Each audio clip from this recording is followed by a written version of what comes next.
Eagles. Eagles. I may or may not talk about this on Comic Book Canon. Yeah, as you can guess, I'm super excited about the Eagles making the Super Bowl. It's a dominating year for Philly sports. Let's admit that, with the Phillies in the World Series. The Eagles' job isn't done, but my gosh, I know myself and 360 Comics, aka Joe, we were texting yesterday. That guy, by the way, I got. Uh, Maybe I'll talk about what I was really mad at him. But anyways, somebody who's not as happy as Joe or I need to bring in to the show. He's my good friend, co-host, and partner in crime, Christopher. Hey, yeah, that game. So, yeah, we don't need to talk about it, but I'm here for you. Is all. Yeah, Joe, like I don't like know how to handle this. Joe, yeah, you're in the chat. You're in the chat li- here. I don't like know how to handle this. like we were saying, first off, I want to say if there's any other team in the NFC, for me to see in the Super Bowl, it'd be the Eagles. I could care less about any other team, but it just sucks, really, not being a sore loser when you don't have a quarterback. When your quarterback goes out early in the game and then you actually don't have a quarterback for half the game, it's like a race car showing up lined up with other race cars and they don't have an engine under the hood Yeah. and you got the driver trying to push because it's you have these two young quarterbacks and two great teams that were going to be going at it, and we won't know what would have happened. But look, injuries are a part of the game, a part of life, so it is what it is. But like I said, man, the only thing that would make me happier of this happening, if this were to happen, if it was Nick Foles doing it. But I'm happy for Jalen, man. And you know that Super Bowl where the 49ers lost to Mahomes, that was rigged. So I'm ready for the Eagles to get revenge for I know the where you're win. going with that. Yeah, yeah. Okay. Anyways, it was really bad. That ref. Oh man, that was really bad. But the refs, their calls, etc. But Yeah, it is yeah, what it is. It's Eagles Chiefs again. I didn't. Chris and I really didn't talk. If we talked, it wasn't about that game. I couldn't do that to him. Yeah. So also, we want to apologize not being here last week. Things happen. Y'all have families. Y'all know how it is. Got to take care of families because family first. So that's how we roll. We miss you. We love you guys. We will continue on with this show. It may happen. It may pop up from time to time, but we appreciate you guys being here, continuing to watch. Again, we greatly, greatly appreciate it. So, real quick, I will tell the story about Joe. I think I was texting him or voice texting him last night, and he's like, "Hey, man." He gets back to me. He's like, "Hey, man, I'm just cataloging some comic books. I have the game on the radio." I was like, "Hold up. You say you're this gigantic Eagles fan, and you're not even watching the damn game?" He gets back, and his positive Joe voice is like, "God, we got this. It's not a big deal." And the first half was 7-7, Chris. I'm like, "I'm so angry at you, Joe. This is the reason we're 7-7." He's like, "It's gonna work out.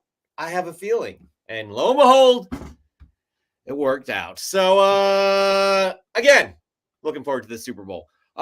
We have not much news going on at all, but it's kind of not even one of it is something to celebrate. I have to say. yeah. The other Yes. is interesting because again, because there's a few nuggets here about James Gunn. Titans and Doom Patrol was canceled by HBO Max, and it wasn't James Gunn's decision. Actually, Gunn said the decision to end the series precedes us, but I certainly wish the best for the talented group of creators, actors, and all the rest of the crew that produced both shows. When asked if we could possibly see those characters or actors coming back in the future, excuse me, I had a burp.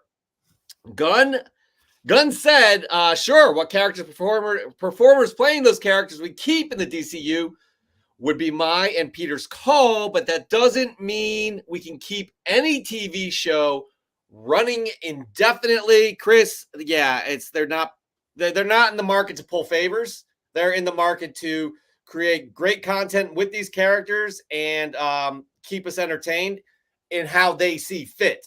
So we may see that. We may not see. What do you think? I think you have possible similarities to what Marvel and Feige's been doing with Netflix, the Netflix series, but I don't even think it's on that level. And maybe that's just my opinion, but I'm trying to look at it from just a pure artistic perspective. I actually, when I watched Titans, I was actually impressed with season one. I was like, wow, okay. I thought this was going to be so cheesy and corny. It had its moments, but it was good. Doom Patrol, I thought was kind of like well-rounded. I couldn't really get into it, but I appreciated like the tone and what it was. So, but for Titans, I fell off after the second season. It was like, it really did get cheesy and corny for me. I just don't see any one of those actors being actors that define a role. So that's what differs. That's what makes it different to me than Feige having to make a decision. Charlie Cox was Daredevil. Yeah. Vincent D'Onofrio was freaking Kingpin. Mm-hmm. The white guy with the curly hair was not Iron Fist. So you know what I mean? Like, yeah. So, excuse me. That's all right. I just don't see any of these actors like really being like, that is Dick Grayson. Yeah. That is Jason. Like, is likable as they were and as successful as they were. I don't see that happening. So I honestly don't think there should be much pressure at all for James Gunn and team to even like stress over it, in my humble opinion. Yeah, he kept it open. He's like, possibly, I don't know. We'll see how it works. But they are building this structure right now, and they're not going to veer from this. This is what they believe in. And to be honest, they have the best experience doing this than anybody that has ever been in this position. Anybody at DC. So I really have high hopes. I know there are a lot of hurt feelings, like Henry Cavill not coming back, which he was Superman, Chris. Like, he was next to Christopher Reeve. He's outstanding as Superman. So again, we'll see. But here's another nugget, because we may be getting some big information tomorrow regarding the DCU and what's coming up. There is a rumor that there's a private event today on the WB lot where all the trades will attend. We're talking Hollywood Reporter, we're talking The Wrap, we're talking Deadline, those types of trades. During this event, Gunn and Safran will map out the first part or phase, if that's what they're going to call it, for the DCU. And tomorrow, these trades will be allowed to report on it. That's a rumor. We don't know if that's true or not, but it's out there, and a lot of people are verifying it. Apparently, Humberto Gonzalez, who's he works for The Wrap and he runs Heroic Hollywood. He on his Instagram, he said he's on the lot. I think he took that down. Another person from Hollywood Reporter replied to that congressman saying he's going to bring Gunn in for congressional hearings if he doesn't know anything by February 1st. But the guy was kidding, by the way. Let's not. I know we got a divisive world and politics can be hot, but he was kidding. He did swear an oath with his oath with the Action Comics, the first appearance of Superman. So literally. So anyways, we'll see. Hopefully we're going to hear some stuff tomorrow. That's going to be really exciting. Really, really exciting. So again, stay tuned for that. We'll obviously be talking about that on next week's show. And here's our last bit of this is it. I love this, Chris. I don't know if you want to go do this news part. I'm happy to do it, but I know we haven't talked about it. I know you're super happy about this. Yeah. We got some Oscar news because Angela Bassett was nominated for an Oscar for her portrayal of Queen Ramonda. Do you want to take this, Chris? Happy to have you do it. Sure. Yeah, I mean, yeah, I super stoked. It is well deserved. She did make a statement here stating, quote, "This morning is a little extra special for the Bassett Vance household with the news of my Oscar nomination. What has drawn me to each of the women that I portray throughout my career is their strength, compassion, resilience, and power. Wakanda Forever's Queen Ramonda is a character that touched my spirit because she is a mother and a leader who must care for her grieving nation as much as she cares for her family in mourning. Ramonda is a love letter and that reflects and acknowledges what we women do every day." So when you look at it, I just, first off, if you haven't seen the movie, yet, shame on you. But this is, it jumped at me like what? I mean, 15 minutes into the movie after that, that initial scene there where they're at like the UN or whatever, and she's saying her piece and the emotion and everything. So I really hope she takes this home. She took home the Golden Globe for it. She won that. But she's been nominated, and I want to see her win. The movie itself has been nominated for 5 Academy Awards. So the 4 others are original song. That's another one that I think, in my opinion, should win hands down. Rihanna just and her creative team did an amazing job like that. Every time I hear that song, I tear up. Best costume design, best visual effects, and best makeup and hairstyle. But like I said, I think that the 2 for me are supporting actress for Angela Bassett and the original song. Chris, I don't know who the other people are in the category of costume design, but you got to be kidding me with those costumes. Those costumes were absolutely out of this world. They're incredible. I really think that has a good shot as well. Visual effects, I don't feel like that stuck out big time to me. They were stunning as they normally are. Maybe we're desensitized to those types of things because we see such incredible visual effects these days. But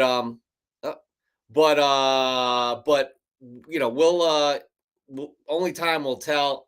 Angela Bassett, though, she was incredible. I think her other nomination was for Tina Turner in that biopic she did. So anyways, great news right there. Great news indeed. Chris had to run out for a hot second, but while he's doing that, it's time for this.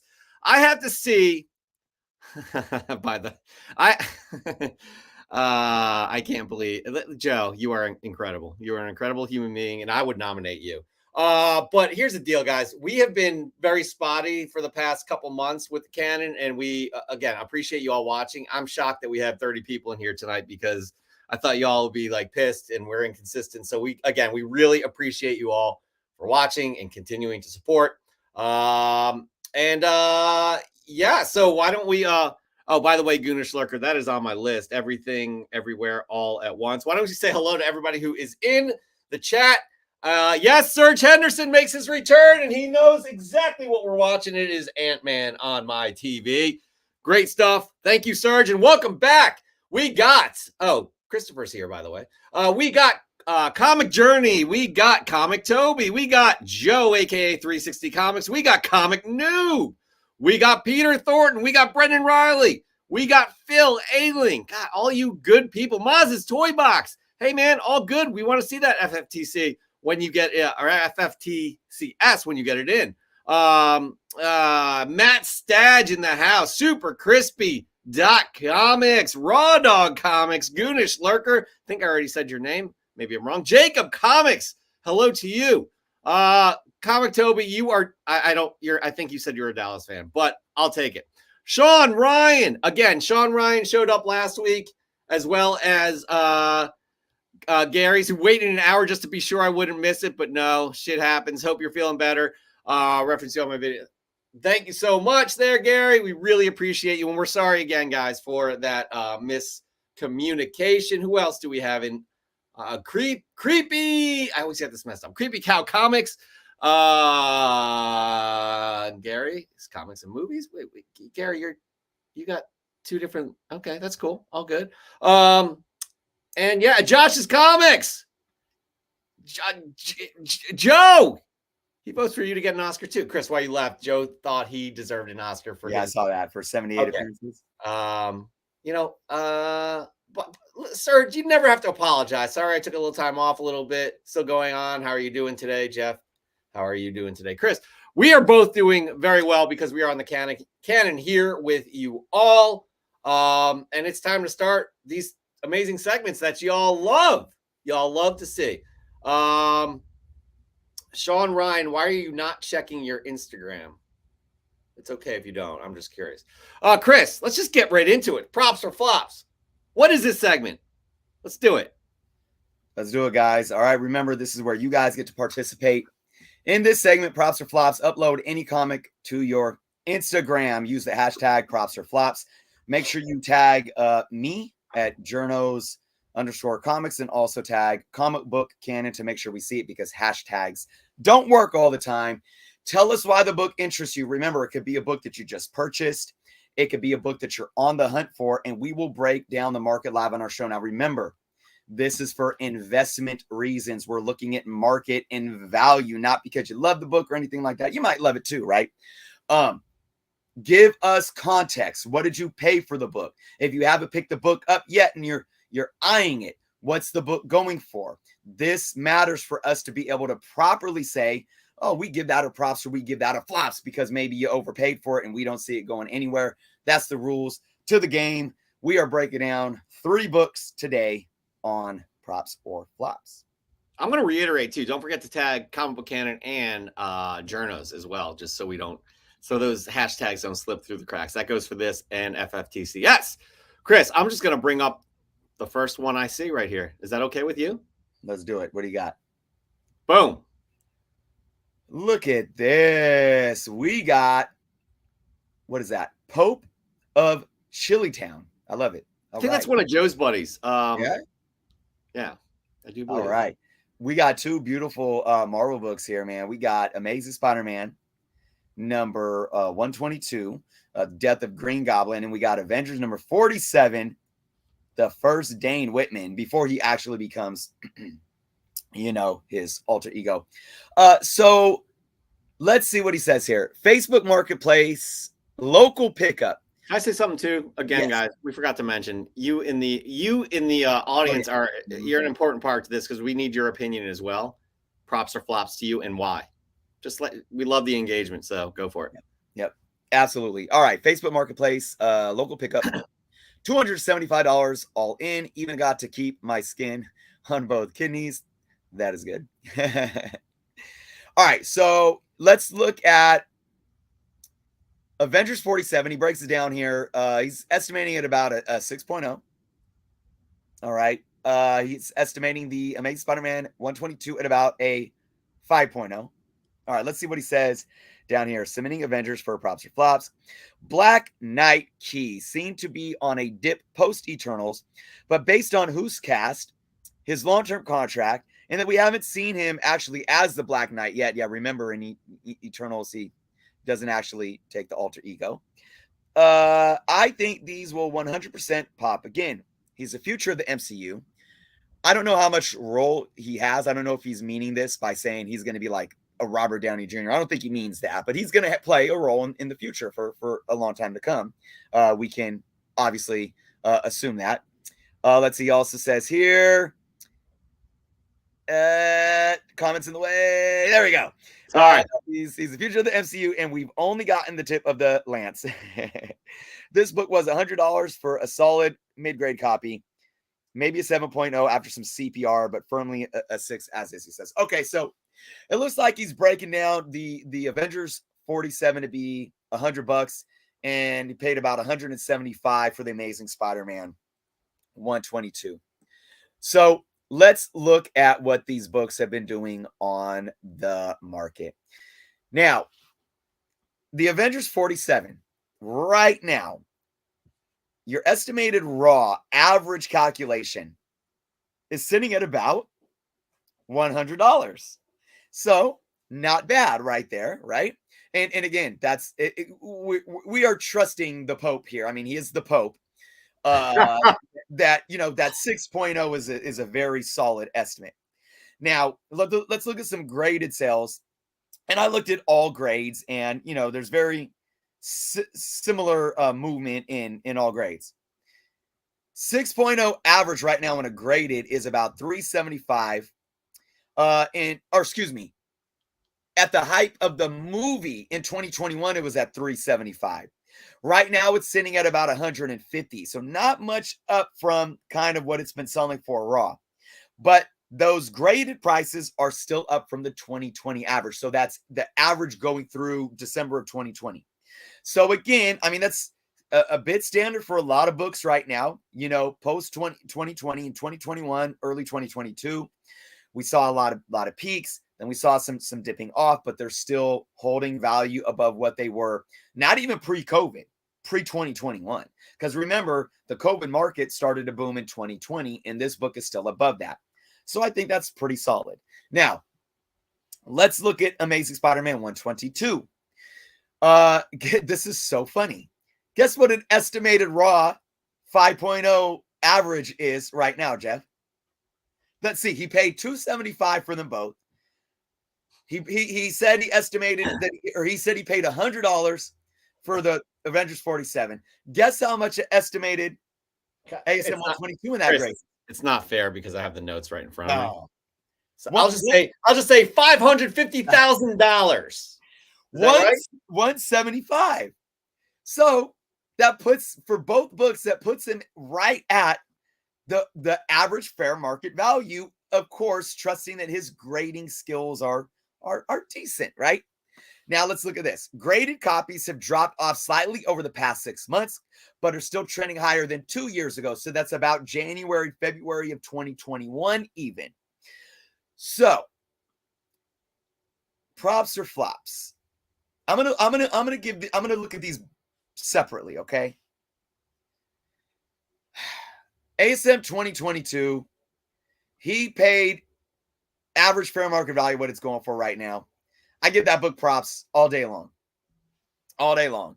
I mean, you can look at the graded sales. The graded sales have a slighter dip than the raws over the last couple of years. But look, it's the market right now. So if you're buying this book at a dip right now, I'm not going to be too mad at you, because what do I say about silver and bronze age keys like this? They don't need movies. These are iconic books that have intrinsic value, that are inherently going to increase in value over time.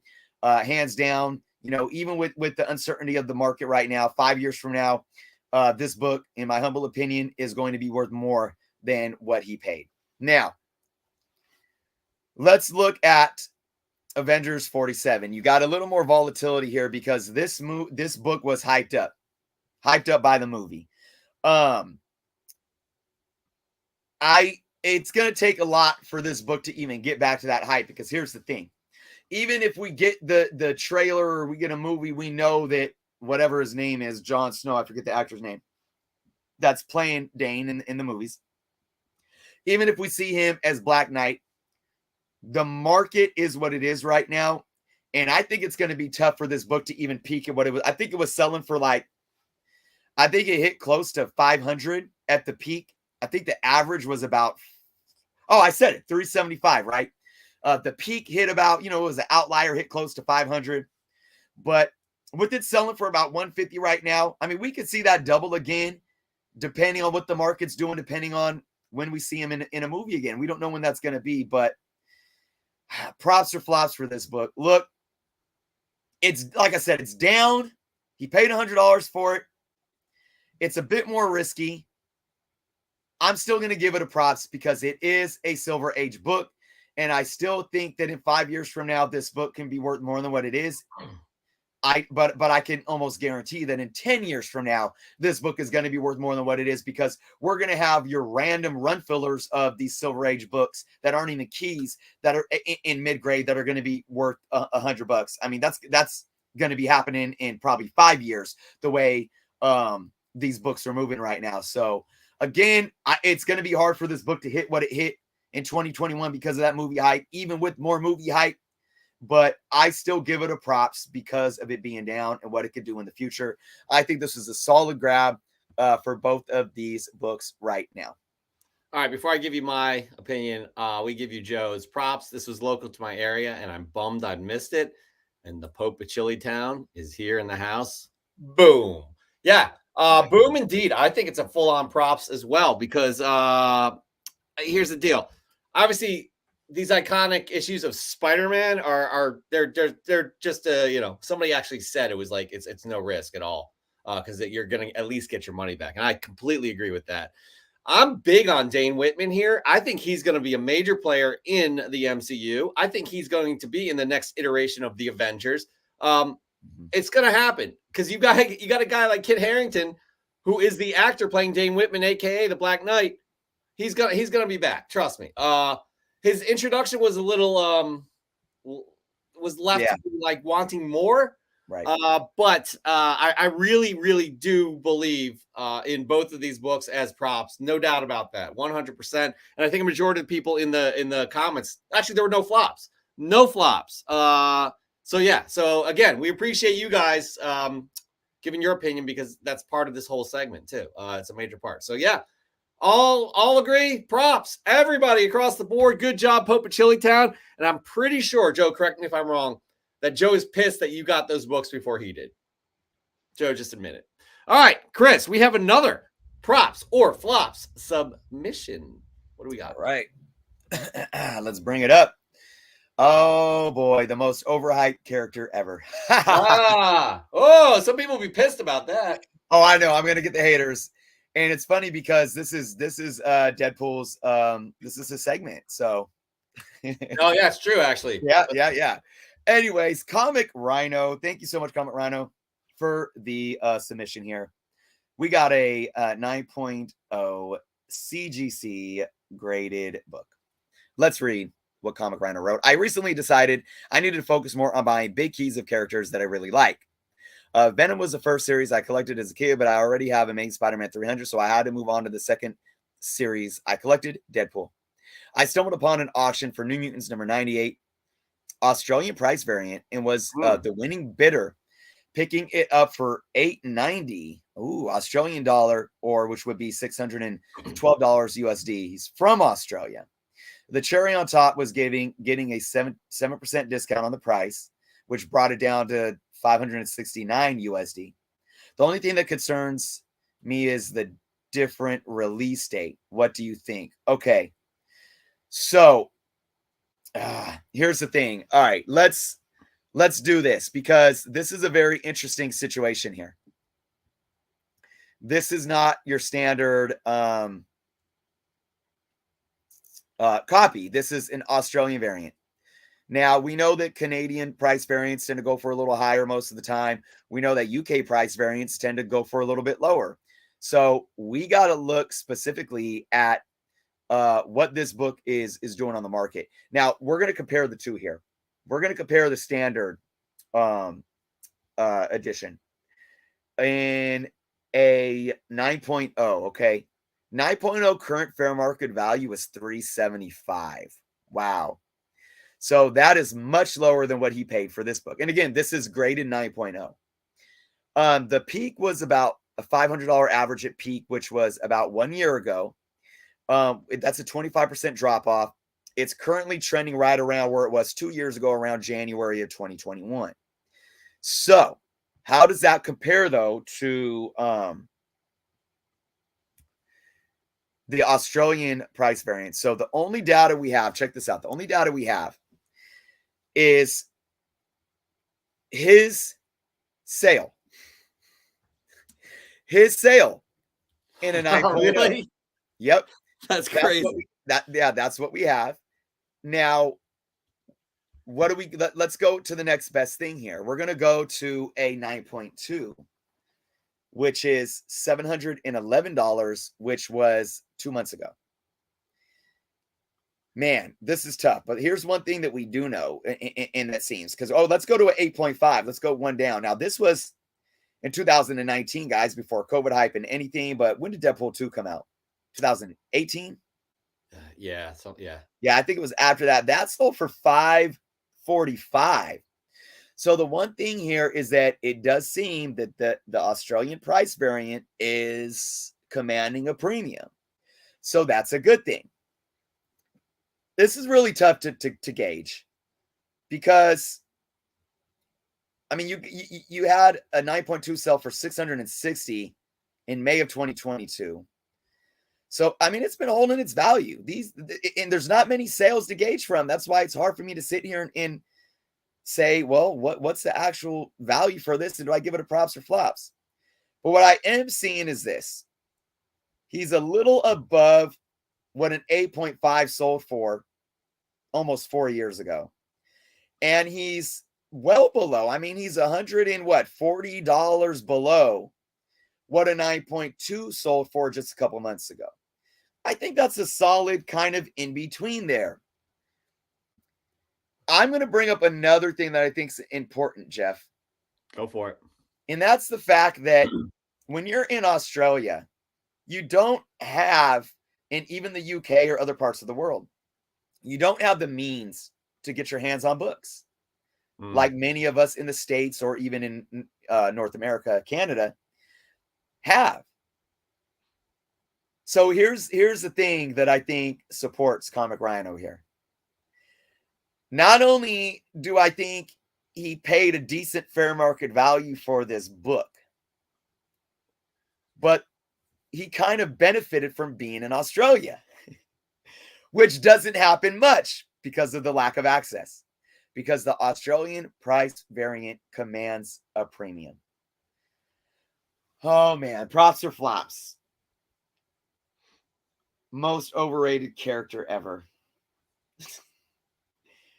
The market's down.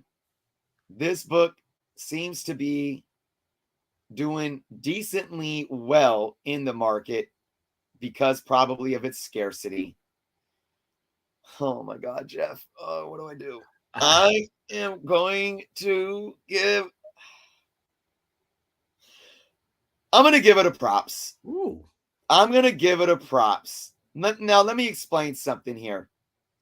The current fair market value for this 9.0 in the standard edition is around 300 right now, down from 500 from 2 years ago. If he told me that he got the standard edition 9.0 and he paid $300 for it, I'd probably give it a flops. Yeah. Okay. That's fair. Because I think this book is one that I don't know. I'm still not sold on because of the market right now and because of the ebb and flow, because of the movie hype and everything else. And we just got the trailer, right? That teaser trailer with Hugh Jackman, Yeah. which the book was trending down. That could have drove the book up a little bit because I saw some sales for under 300 just not too long ago for the standard edition. So for me, now when's this movie releasing? Is it this year or is it? No. I mean, right. Hugh Jackman's starting to train for it right now. Right. So it's probably right around the corner. They're going to start shooting. We haven't even shot. We haven't even filmed. Nah. I could honestly see, at least in the standard edition, I could see this book dropping more. With the state of the market right now, I mean, this book is plentiful out there. Don't get me wrong, man. Deadpool is a great character, and I could almost consider this a future blue chip key. Almost, but I'm hesitant to even do that. But the book is volatile, and it's just that simple. But I am going to give some grace here because of being the Australian variant. I think that book is so hard to find that I don't see it necessarily going down much. And by the time we do get the official trailer of the next Deadpool film, knowing that Hugh Jackman's going to be in it, these books, including the standard edition, they're going to go. I think they definitely can shoot back up to that 2021 hype, COVID market peak, because there's going to be a lot of freaking Deadpool craze just for the simple fact that he's going to be in the MCU with Hugh Jackman. But be prepared, guys. When it dies down again, the book's going to drop again before it starts to go back up because of its intrinsic, comic book value that's going to be there a decade from now. Yeah, this is a tough one for me because I'm not that well versed in kind of international variants. It is rare. It is a rare, according to like Cover Price, they have labeled it as a rare book, a hard to find book. I'm not as down on this character as you are, Chris, because he is making his way into the MCU. Now that has not been mentioned at all, and the MCU is a force in terms of how it affects the market value on all these books. So for that right there, I will give it a props because I think there is more room. And again, I understand what you're saying about it being overrated. I understand there's, this was the early 90s, so they were producing a ton of these books. This book was hot. New Mutants was hot because Layfield was hot. 2 more issues left in this run, and then they start, X-Force. So yep. I really do believe that this is a prop, in my opinion. And this one's been a divisive one. A lot of people, giving other you know, a lot of flop. Even Mark Lineker, he needs a flop because he was really on the fence as well. Comic Toby gave it a flop too, but you know, people like Raw Dog gave it a flop prop. A lot of you guys gave it a prop, so I'm going to just say I'm definitely going to say props because it's a rare book, and I think this character is going to blow up even more in the MCU. I think they're going to get wild with, you know how like the Multiverse of Madness was wild. I think it's going to be comedically wild the way they incorporate a ton of cameos and all that in his film, and it's going to be including Wolverine. So that being said, I'm just going to talk about my 9.8. And the reason I'm saying this, it's not a newsstand, it's not an Australian price variant, but I bought this off the rack, guys, and it was in my collection for years before I got it graded at CBCS, and I got a 9.8 on that. In my brother's collection, he has a newsstand, so I don't know what the grade is on that, but I'm probably going to mess around with that. A hard to find book doesn't necessarily equate to a lot of people actually looking, though. Definitely volatile, but cool nonetheless. I think there's enough word out on a book like this, especially because of the character. I think it's going to equate to an in-demand book. Chris, I know you have different thoughts. No. Yeah. I mean, I agree with Brendan. I say this all the time. You know, people think, oh, it's rare. Well, you know, what's rare? Like this little piece of cardboard is rare because it's the only one that I own, and I can sell it to you for $1,000 because it's rare. Just because something is rare doesn't mean people want it. It doesn't matter. There could be 5 of something, and if nobody wants it, nobody's going to pay a penny for it. But this book, show and prove with the market, there is a demand for it, and it's correlating to its scarcity and rarity. Why? Because, well, the value of it is like it's consistently been about double that of the standard edition fair market value. So that goes to show. And look, people value these price variants, especially Canadian, obviously Australian. I think it is very interesting about UK variants not getting as much love. I do believe there's at least during the silver, bronze, and probably even copper, I do think there's a much higher print run for UK next to Australian, or I don't even know when Australian editions started to be printed, but there's definitely less Canadian, so that factors into. But there's staying power for that. There's staying power for this, and there is absolutely a unique demand because of the rarity of this book. I have a buddy who ran a comic book shop in Australia. And we should have him on the show. He lives in New York now, but we should have him on the show because I'm sure he could answer that question. And this is a good point from Sean Miller. With the state of scripts and plots being turned out by Marvel and Disney, most keys are too volatile. However, with Reynolds' involvement with the character, New Mutants 98 is a safe bet. I agree with that wholeheartedly. I don't. I think it's volatile with villains. Like, I don't think those are safe bets because a lot of the times they're one and done. That could be changing a little bit. But overall, I don't think it's too volatile. Go ahead, Chris. Well, I mean, we could just look. Ryan Reynolds has already been in 2 Deadpool films. Every time the movie was about to come out, the book exploded and then it dipped. So there's already, I mean, I could come here in a court of law and bring the evidence to say that right there, love you, Sean, but I'm going to argue this. It's not safe from the state of the market. It doesn't matter because he's saying the same thing you are. With the state of the scripts and plots being turned out by Marvel, most keys are too volatile. Everything is volatile. You got to understand the MCU, and I've been talking about this for the last year straight. This is what I did in 2021. Every single Marvel book, almost, I can't say 100% because I don't have everything in front of me, but I studied the market. Even big characters, the FOMO is so real that books have been dropping off. It's just the name of the game right now. We get the announcement, we get the trailer, We get the hype in the release of the movie. Something's going to cool off. This has already happened with Ryan Reynolds films with this book. And I'm not saying this book, actually, I've been a proponent of this book because people say it's, the movie comes out and then people don't care about it. That's not true. If you look at what was it, 2016 and 18 when the two, I forget. If you look at the trend, it dipped, but it never dipped below what it was before. So there's staying power.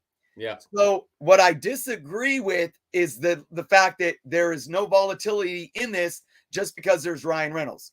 There is volatility in everything MCU right now because you got a lot of people simply specking because of MCU, period. And you have to understand that. I've always been a proponent of the fact that we get hyped off of the MCU and it makes us want to buy books. But more now than ever, remember, even in the 2021 economy, when it's changing a little bit now, FOMO was still out of control. You saw key books dropping off. But then when Frogman showed up in freaking She-Hulk, that dollar bin book jumped up to a $50 book. So you got to understand, there's almost a guarantee that this book actually, because, and this is what Jeff was saying, because it's Ryan Reynolds in the MCU, because it's Ryan Reynolds with Hugh Jackman, because like Jeff said, MCU is going to milk this and do something, not milk it, that's not the right word. They're going to do something special and different with this. Yes, they are. Because of that, I do believe that this book can jump up to a new high.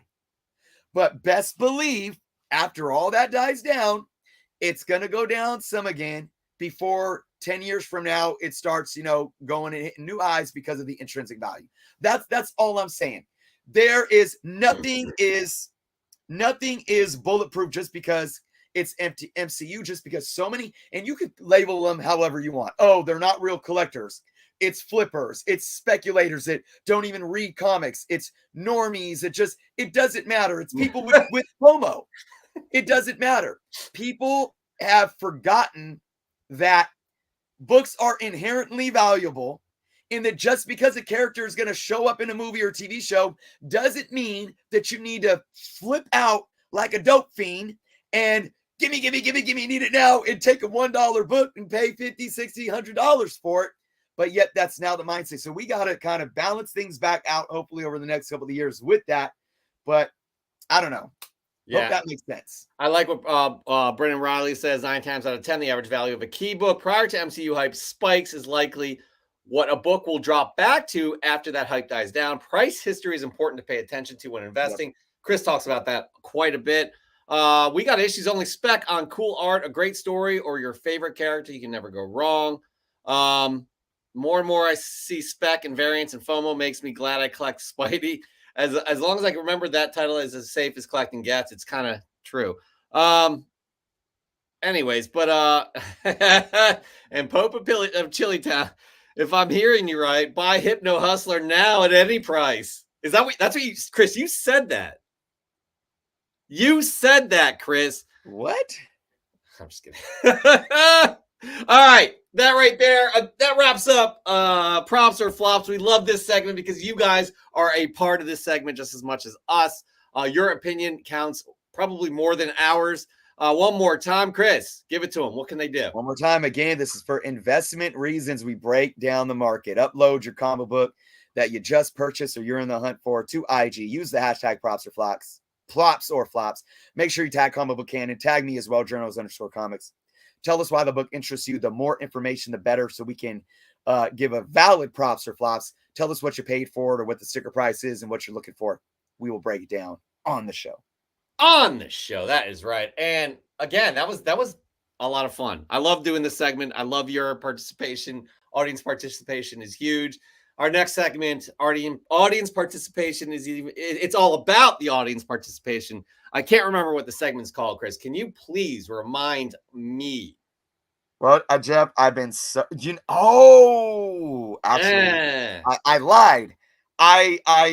Well, I'll tell you about it later. Fresh from the comic shop. Fly from the press and salon. That's right. We ask you our audience to send in your fresh gets each and every week. They need to be fresh in your collection, but that doesn't mean they can't be 30 years old. They can also be 2 days old. Again, if they're fresh in your collection, we want to see them. Not only will we share them out to the world, but you'll also be submitting for an amazing prize. And let's just show you what January's prize is. Whoa, this Tyler Kirkham variant of Amazing Spider-Man #7. EGS has done it again. They sponsored this segment here on Comic Book Canon. Tony and team does an incredible job of dropping these books and dropping them hot, Chris. I don't, is that a cool thing to say? I don't. Oh my goodness. I was struggling right there. Yeah. But anyways, y'all know what I'm saying. While we're at it, we're talking to you. Before we reveal the winner of January, because this is our last show in January. And even though we were off the air certain weeks, we still had Fresh on the Comic Shop going. We want to remind you what it takes to get our attention, as well as our guests' attention, who usually decide the semifinalists on the show, and the audience who decides on the finalists. We want presentation. Set that shot up. Give us a well-composed shot. Give us some depth of field. Get creative with the shot. Have it relate to the comic book. Have it go outside the box. A good person who does that is Raising Elm Comics.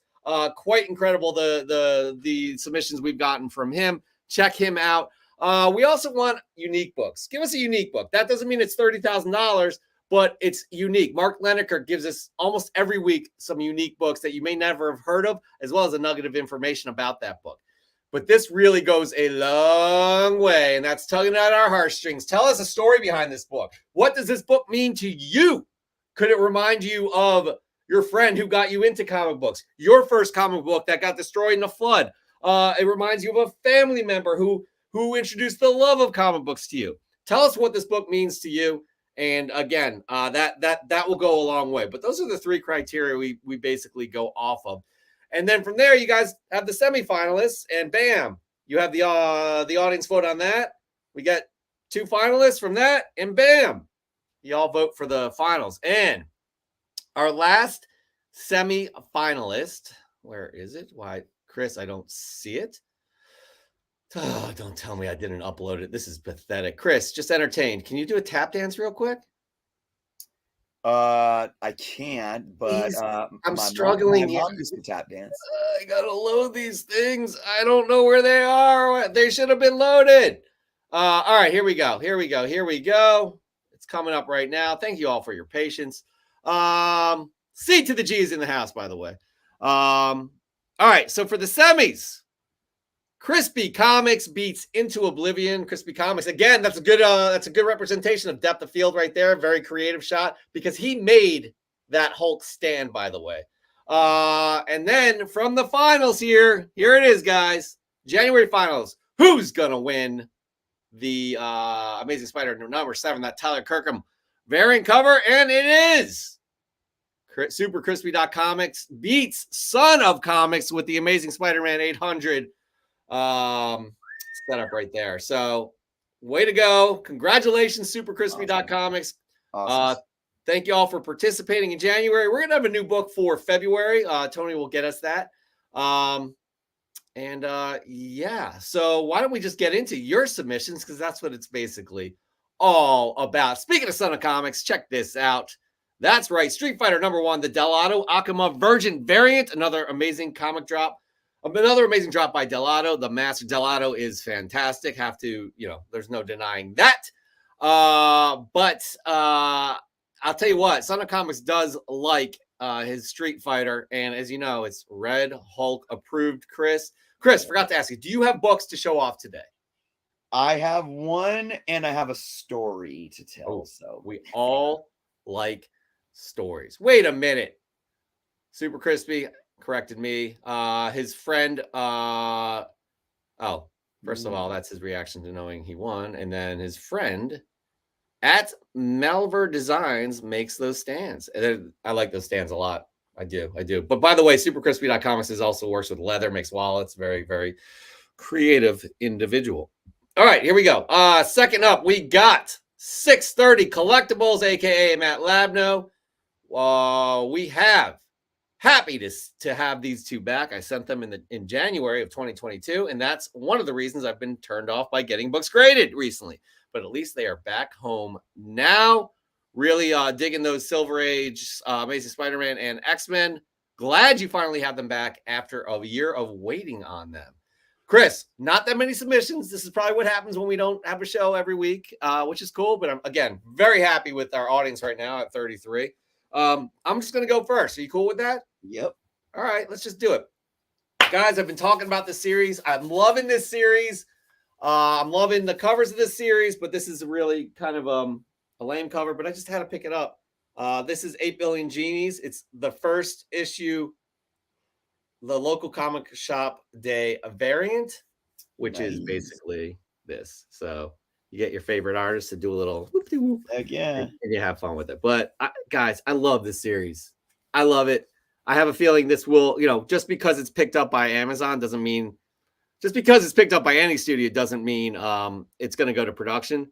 But more than often than not, Amazon does move forward and green lights these series. So I can't express enough to you. This is a very, very, very, very fun series. And Goonish Lurker, yes, they are fun covers. Absolutely. All right. Moving on. Who do we got, Chris? Who's up next? Let me take out this comment real quick. Who is up next? We have Cali Comics did not load, and that makes me mad, Chris. Not at you, okay? It's not at you. But I'm going to load it up right now. Chris, can you please? There's the StreamYard acting a little buggy. Cali Comics, where are you? Right there. Bear with me, people. God, this is not what you paid for, but good thing you didn't pay anything. Oh, by the way, Funhouse Comics, Eagles are going to embarrass the Chiefs. I mean, I like hearing that. I'm not going to say that. Joe, I don't think would say that either. Are you an Eagles fan, Funhouse Comic? Let us know. All right, moving on. We got Cali Comics. Picked up this amazing pre-code book last week that lead pipe and gas can is hardcore AF, which means hard as fuck for the kids, for all you out there that don't know that. And pre-code means the Comics Code Authority, that stamp wasn't there. So they would not allow, this is back in what, the 50s, Chris? They would not allow anything like this. Looks a little cultish is probably what they would say. So anyways, moving on. We got Arana Escarlata, who loves Ben Reilly, but this isn't a Ben Reilly submission. This is an Immortal Hulk submission. Immortal Hulk statue looks amazing. Such an amazing comic run from Al Ewing and Joe Bennett. It was, speaking of horror, Chris, this, I don't know if you read any of those books, but it's straight up horror. And it's definitely a different take than has ever been done for the Hulk. I enjoyed I didn't read the whole run, but I enjoyed the books that I did read. Obviously it ended and they got a new run with Ryan Otley and what's his face, hotshot writer. Somebody knows it. Put it in the comments. I'm not sure. I cannot remember who that is. Chris, you're a fresh get. What is it? What do you got? All right. This is from the same collection. So I'm cheating again, but let me tell a quick little story. There's no cheating. So I actually went to a comic shop for the first time in over 2 months to pick up a book that I had on hold for about that time. And it was A1. And if you haven't ever been to the A1 Sacramento location, they have a vault because it's an old bank. And unfortunately, I was supposed to go the week before. I didn't go. And then I finally went out this weekend and they had locked it back in the vault and they couldn't get it. So I was at a comic shop. I had a book to show off. I don't have it yet. I don't know when I'll get it, but I do have this from the last collection I bought. Similar idea of what I've been showing off. This is Adventure Comics 355 Silver Age DC in a very high grade. This is like a very fine, at least right here. Oh, nice. Look at that. With the press. So just some cool higher grade Silver Age goodness again. You are in. I mean, when we first started the show, this was just it felt like it was non-existent in your collection, but man, you have really gone all in on this stuff. So it's nice to see You have diversity in your collection. All right, moving on. We got Into Oblivion. Comic-Con exclusive variant cover art by Ryan Otley from June of 2022. Omni-Man versus Invincible. Oh my gosh, guys. I didn't collect this series, but this cartoon on Amazon is brutal. Yep. It's not one to show my daughter, who is 7. Not at all. All right, y'all. Here is my second fresh get of the week. Chris, if you don't mind, this is another variant. This is a DC variant. This is a book I've been enjoying this run. This is Nightwing 100. This is the George Perez, I think it's the style guide for Nightwing when he was first introduced. It's not like super hot or anything. I don't think it was highly sought. I think the color version was highly sought after. It was like 1 in 100. But I just love this, especially George Perez art. You got everybody. Y'all have to respect George Perez. He was I mean, look, say what you want to say about the suit and the collar and all, but George Perez doing his thing, man. Just absolutely outstanding. And loving memory of George Perez there too. So rest in peace, sir. Rest in peace. And I guess Nightwing 100. So all right. Moving on to all you fine people. Who do we have? We got Raising Elm, good friend of the show. Earlier this week, had an opportunity to stop by Geektopia, which is one of my favorite comic book stores in our area. Rick is the owner and also a friend of mine. While I was there, we started talking about getting books slabbed, and I told him about EGS. By the way, just a side note, everybody, they sponsor this segment. You can win slab books from EGS based on your submissions. Raising Elm was in a few finals. I can't remember if he's won, but I think he has. He's very creative. While I was there, I told him about EGS and their grading services. I used some store credit to pick up some books for Elijah's personal collection, which I will show off next week. And I got some graphic novels by Ayn Rand for free. You just can't beat a good deal and an opportunity to catch up with a good friend. Hope you all have a great week, comic fam. Good stuff, great stuff, and this is what we're all about here is community, Chris, and that's a great example of that. So, I love it. Honestly, Raising Elm is one to watch in terms of like if you want to check out a creative way to compose your shot, check out his stuff. It's really top notch. Jacob Comic. Venom has been a favorite character of mine ever since reading this Lethal Protector run as a child. He has been a top 5 character for me. Got these in this week's All Venom 27s from the Donny Cates run. That's the writer. Donny Cates writes Hulk. Jesus.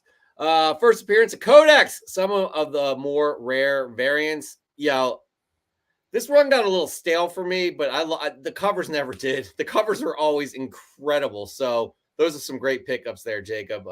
Really enjoying those. All right. And here's my last fresh get of the week, which, Chris, I was very happy to get. I don't know if you were here. I'm as most of you know, Chris and I are musicians. We're huge music fans. I love this person's music. Some of you probably know I'm preempting it here. This is whatever. But this was designed by one of my favorite musicians. This book was a hard to find book. Not many people. It was like it came out of nowhere for some people. But this is World's Finest, number 11. The Jack White variant. He designed this variant. So you're probably going to, the hip hop variants were awesome. You're probably going to start getting artist variants that are designed by artists. But this has been a hard to find comic for a lot of people because I don't think DC didn't really know what, they wanted to do something cool, which it is. But I really dig it. It's got that kind of old label vibe to it. Look at Batman and Superman up there too. I mean, I love this. I absolutely love this cover. And I do believe that made cover prices top 10. It did. It actually made number 1. It was going for like $75. It's come way down since then. I mean, people got I would say this is a good example of FOMO. Yes, it's not in a bag. Sue me. But I would say I'm just happy I got this. Yeah. So anyways, also very creative way that they have the creators of the book on there too. Yeah. Batman, Superman, number 11. anyways, it's a fun cover. It is very the whole idea of it, even the layout with the dress and everything is Yeah. very unique. I love him. He's an amazing guitarist, which people like probably know him best from, but his vocals are just out of this world to me. So, all right, and last submission here, Rascal Man Comics couldn't resist the embossed foil Action Comics 1051 beach embossed foil variant. I didn't see these out in the wild, Chris, but that cover looks awesome. I love this cover. Yeah. I would have loved to seen the embossed version, the foil variant. I'm sure you can touch it. It probably feels all nice to touch and all that stuff. But yeah, this thing is absolutely incredible. I'm good stuff there, Rascal Man. Good stuff indeed. Chris, here we are, needing to make a decision. And I got two that stick out for me, but I think it's a clear winner. I got two. Well, there's three. Okay. All right. I don't know. This is moving on to be in the February. Yeah. February semifinal. It's the first of two semifinals. I'm gonna go first, Chris. All right, go first. Yeah. I'm gonna go with Arana Escarlata. I love what he's doing here with the Immortal Hulk. Yeah. All of those are Immortal Hulk, as well as the first appearance. I think that's a 9.8. That's my first one, Chris. Yeah. Well, I same here. Oh, goodness gracious. Well, why don't you go for a different one? Well, I had a second one in mind. I mean, I do too. Yeah. You want what's your second? You want to show the second one? I mean, I guess I'll go again. Let's see it. It's Rascal Man. Like, is it? Okay. That cover's so dope. Like, yeah.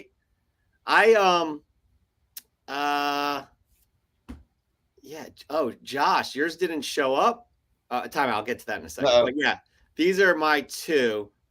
Josh, let us know when. Actually, I'll just check. Chris, what's your second one, and tell us why. I was liking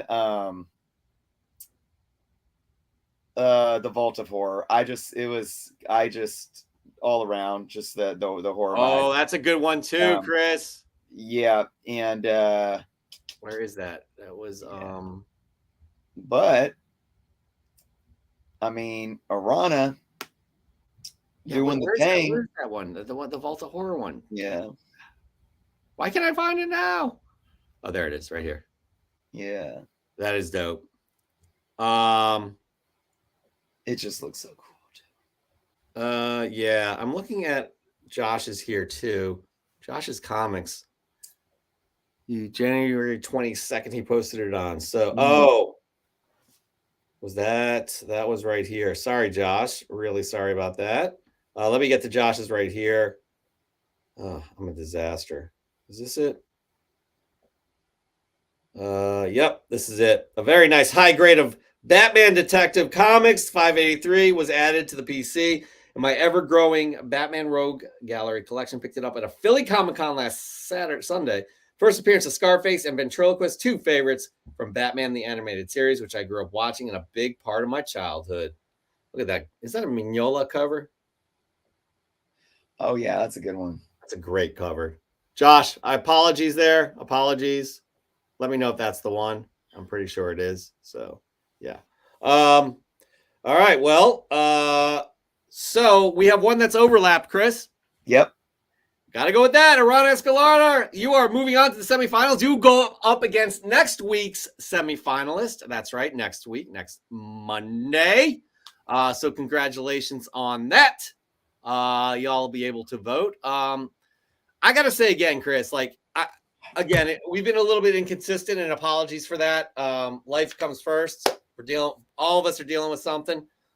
So we appreciate you guys for sticking around. Like, I'm surprised we have this many people with us right now, because I would be mad if somebody was inconsistent, but we appreciate you all being good friends to the show. So yeah, Chris, what your thoughts? I'm glad to be here today, guys. Many of you, know that at least on my channel, I've been taking a little bit of a hiatus. If you do see videos, it's all been regurgitated stuff. I've gone live a couple times. I appreciate you guys just sticking with me, sticking with us, because life is life sometimes, and it just happens. But as I always say, I mean, it's good to be here. When I get here and I could be here right now, it's great, and I appreciate you all. And again, anyone that's like hit me up and message me, if I haven't gotten to you, I'm trying. Please don't take it personal. But yeah, it's good to know that again, this is more than just, you know, words on a screen and faces in a box. This is a community, and I'm truly grateful for all you guys, and Jeff, for, you know, we're still going, you know. So, and what we were just talking, that this is, we're a few more months and we're going to be celebrating 3 years. That doesn't make sense to me. That doesn't make that doesn't make any sense to me. Okay. I do want to point this out right here, because this is what this community is all about. Yeah. So C to the G won the December Fresh from the Comic Shop. He's like, fellas, did you get my message from last month's prize? I watched the replay and saw that I won for December. He gave a little, I guess it's raising the roof emoji. I don't know. Sorry for the late reply. Been down these past weeks with COVID. Obviously, he's doing better now. I would like to pay the prize forward to Nordy Jordan, who we went up against. So thank you guys for the opportunity. Keep up the great live shows and content. I enjoy them every week. Hopefully, C to G, you're still with us right now. But that, again, is what we're talking about. An amazing community, the amazing people that make this community. You guys are all a part of that, and we can't thank you all enough. You know, again, we will be back. We will be back next week. Another great show. We really appreciate you. Oh, there's C to the G. Look at this. Look at this. Again, thanks. We'll let Nori Jordan know that he won the December Fresh from the Comic Shop. We'll be back next week. We should have our Fresh from the Comic Shop February prize. And yeah, again, thank you all for joining us tonight. As you know, again, hope to see you next week. I'm out of my mind right now. I don't know why, but again, be good to yourselves, be good to others. We will see you next week. Peace.